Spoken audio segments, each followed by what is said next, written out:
451 Yang satu idiot, satu lagi bodoh. Yan Jingyi menatap Huo Qingyuan dengan sangat serius. Huo Qingyuan, masalahmu tidak sesederhana itu. Raut wajah Huo Qingyuan tampak sangat naif. Kakak ipar kedua, memangnya apa masalahku? Bodoh. Kakak ipar kedua, apa kamu tahu kalau kamu telah menyakiti jiwa mudaku? Sepertinya semua kecerdasan orang tuamu telah diambil oleh Huo Chengyu dan Huo Zixuan. Yan Jingyi kembali menepuk bahu Huo Qingyuan seraya menghela napas. Bagaimana bisa kamu dan Huo Zixing sama-sama idiot dan bodoh? Tidak hanya idiot, dia mungkin juga telah menghamili seorang gadis. Dasar baca asterisngan. Benar-benar baca asterisngan. Meskipun Huo Eranjing juga menyebalkan, tapi dia tidak baca asterisngan. Memikirkan hal ini, Yan Jingyi mau tidak mau teringat pada psikopat yang mengancamnya. Sebaiknya aku tidak perlu menemuinya, atau akan membuat orang tuanya tidak akan lagi mengenali wajahnya. Kakak ipar kedua, hubunganmu dan kakak kedua sangat baik sekarang. Kapan kalian memberiku keponakan? Pulau kakek masih menunggu untuk diwarisi. Yan Jingyi memasang ekspresi jijik, siapa yang memiliki hubungan baik dengan kakak keduamu? Aku akan menjadi wanita lajang yang cantik. Adapun pulau, setidaknya, Mumu telah berjanji untuk memberikannya padaku. Jadi, aku tidak khawatir. Huo Qingyuan, menurutmu apa yang akan dilakukan kakek jika Huo Zixing mempunyai anak di luar nikah?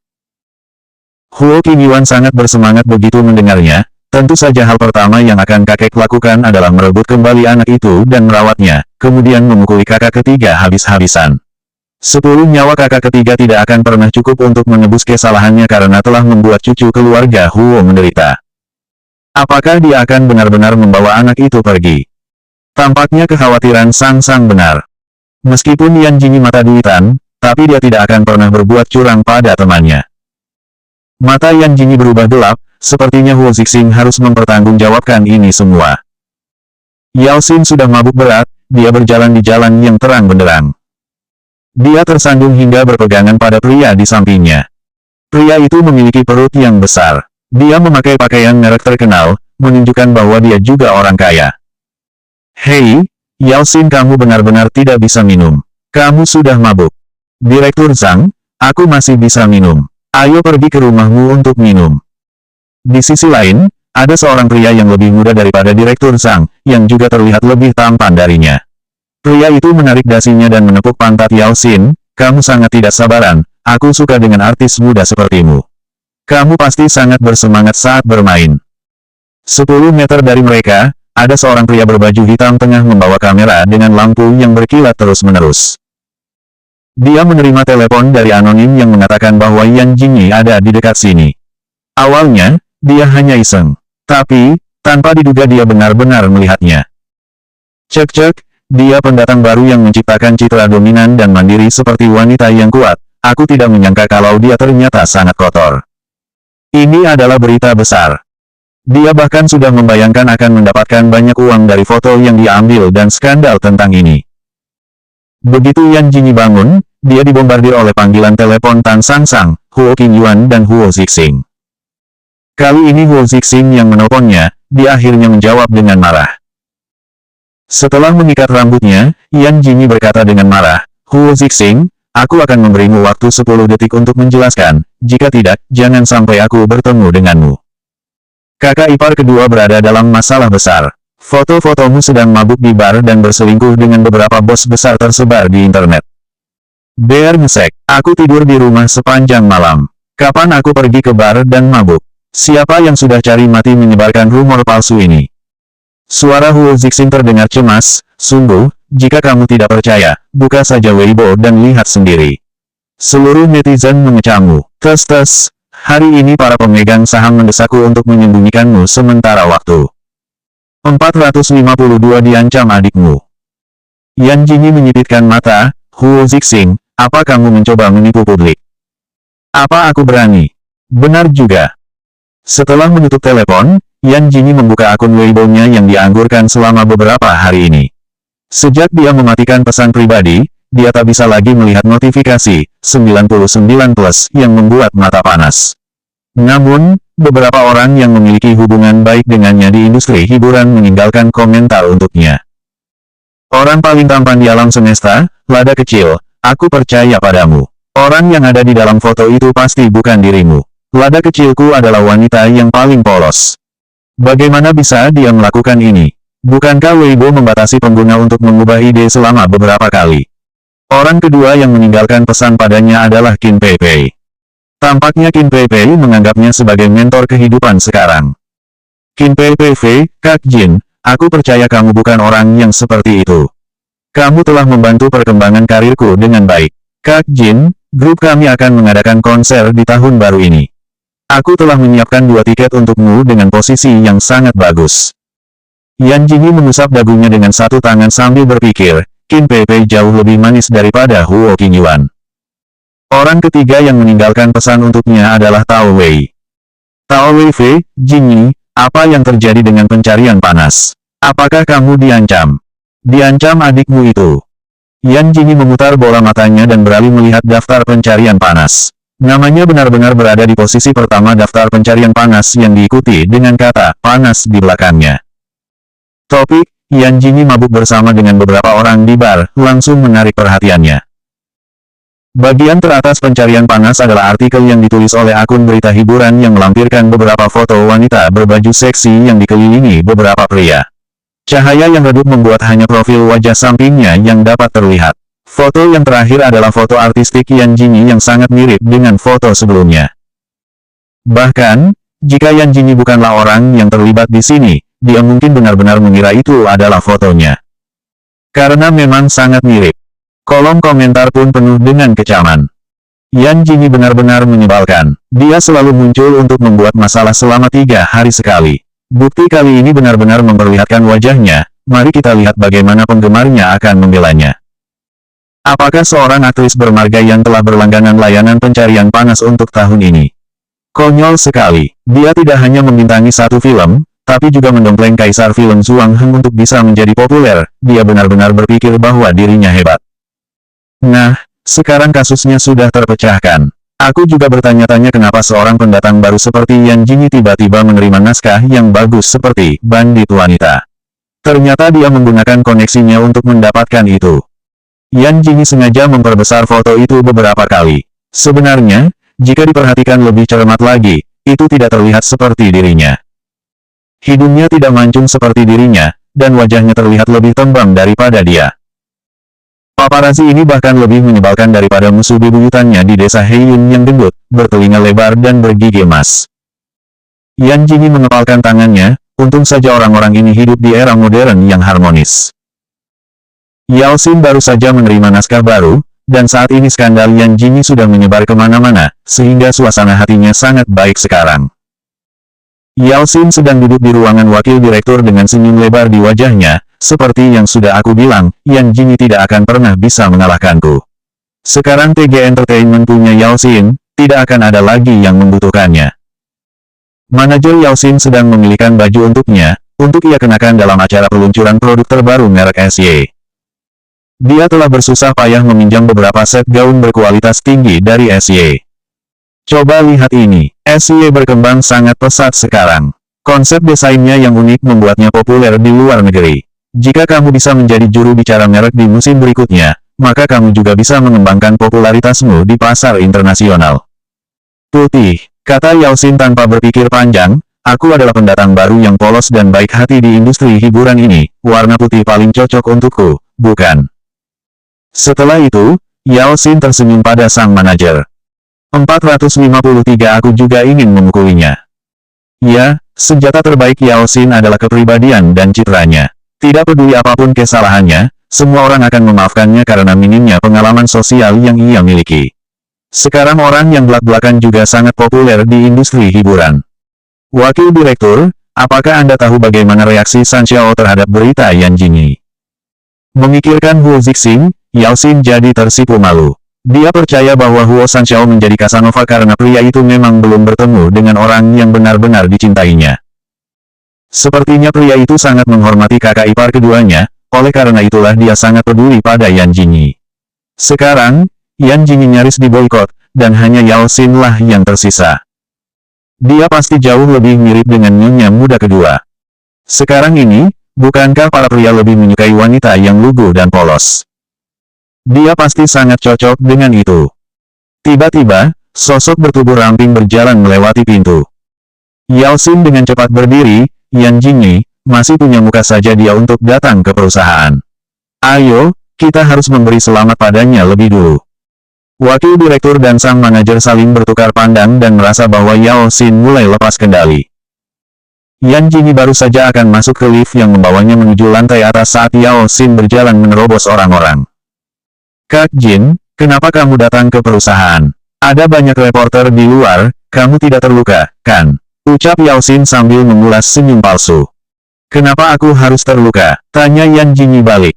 Masih saja berpura-pura, semua orang tahu sebanyak apa kebencian yang kamu terima sekarang.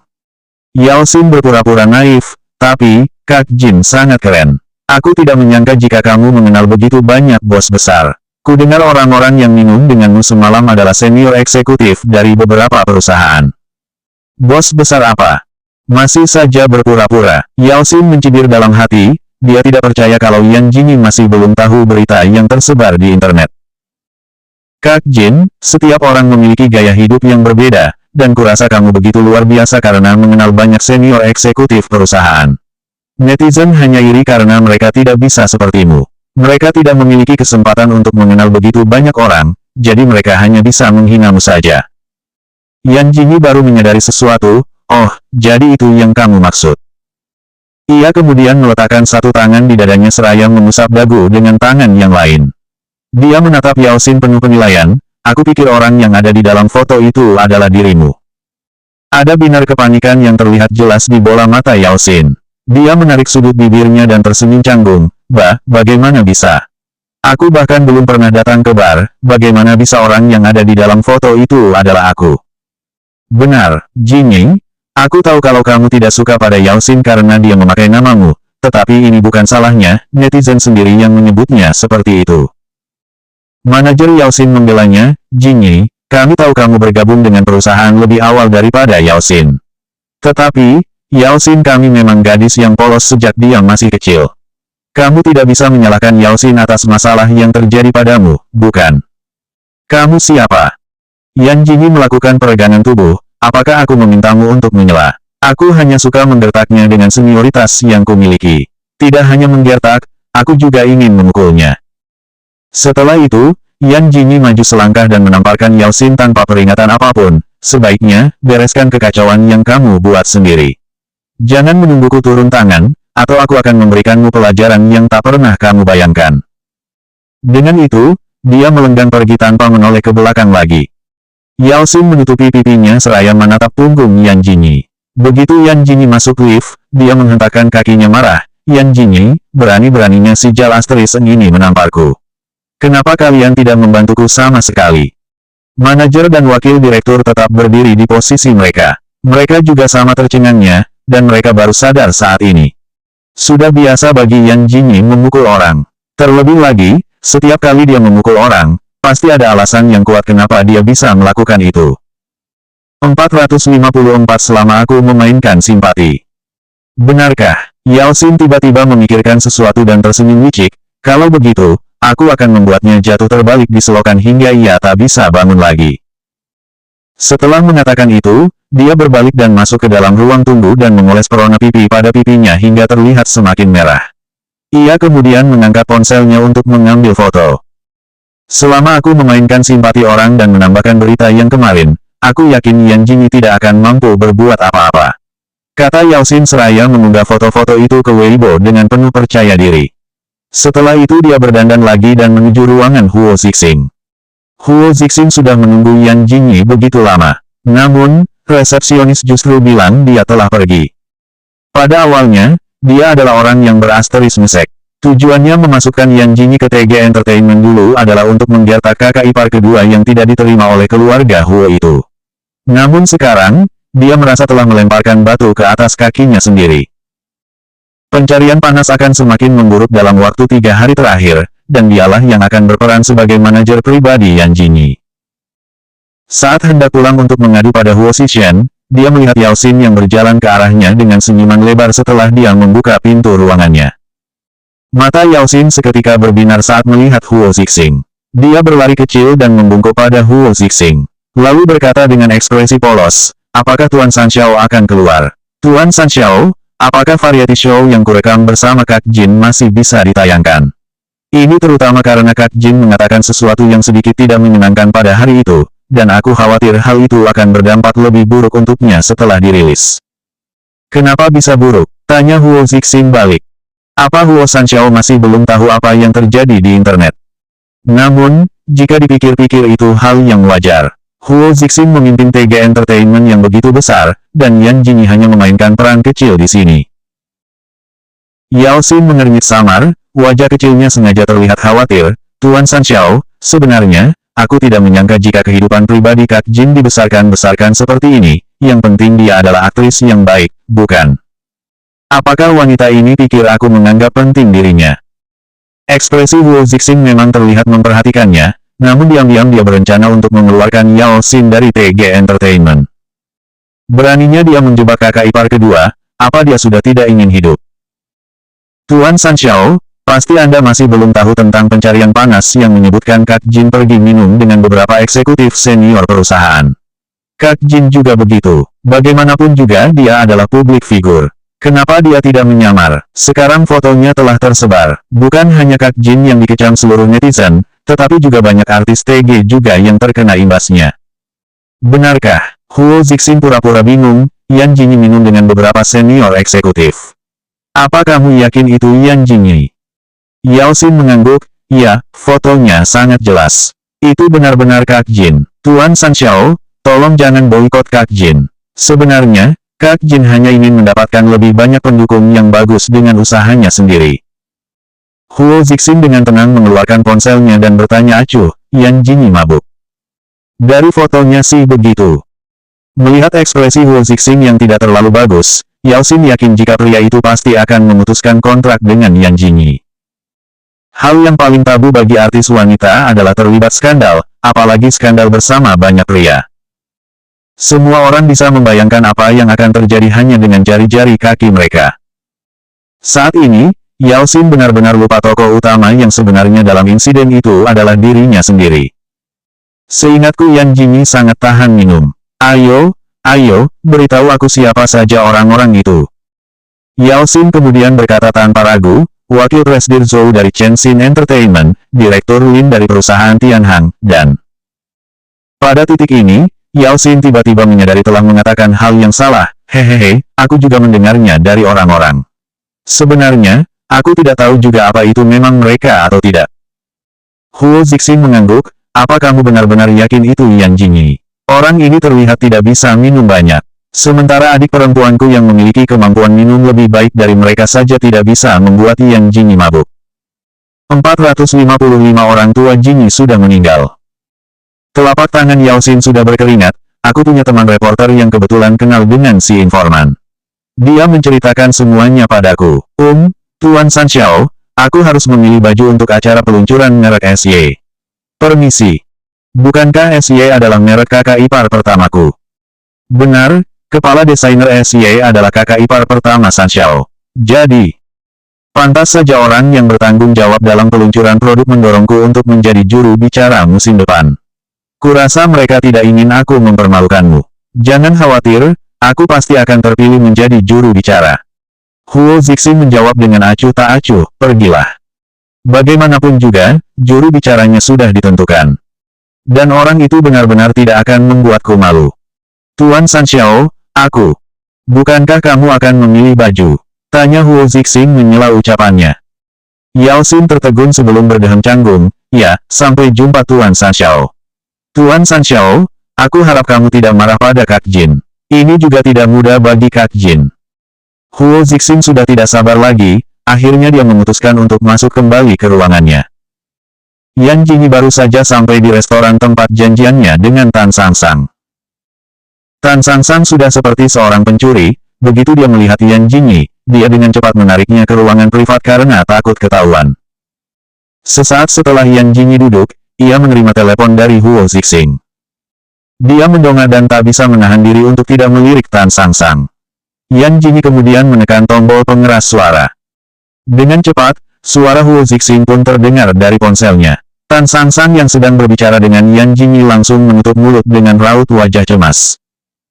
Kakak ipar kedua, Yao Xin baru saja datang ke ruanganku, dia terlihat seperti orang bodoh.